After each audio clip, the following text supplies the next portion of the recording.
Следующий вопрос. «Иза канат аль-ама ли нафасейн, ва атака ахадухума ва хуа мухсир». Если женщина является рабыней сразу двух людей, то есть один человек владеет как бы половиной рабыни, а второй человек владеет другой ее половиной. Один из них ее освободил, а второй не освободил. И тот, который освободил, не имеет средств для того, чтобы выкупить вторую ее половину у второго ее хозяина.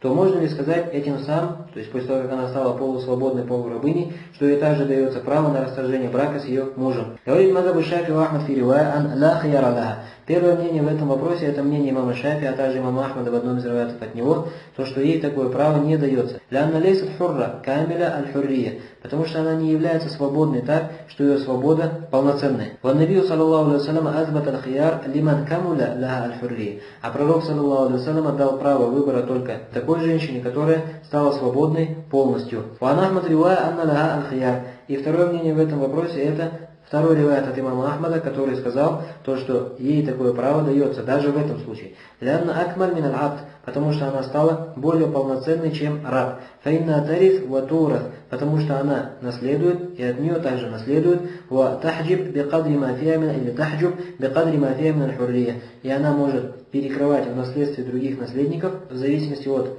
что называется, соотношения своей свободности. То есть имеется в виду то, что, допустим, если мы возьмем вопрос наследства, иногда один наследник перекрывает в наследстве другого, так что другой ничего не получает. Так вот, говорит, если человек полусвободный, то вот он вот этими 50% своими наполовину перекрывает того, которого она перекрыла бы полностью, если бы она была полностью свободной. А знаешь, говорит, ей тоже можно дать право в этом вопросе. Но более правильным является мнение первое, то, что такого права ей не дается. Почему? Потому что она не является свободной полностью, а пророк, саллаллаху алейхи ва саллям, установил такое право только в той истории, когда женщина стала свободной полностью. Далее, следующий вопрос.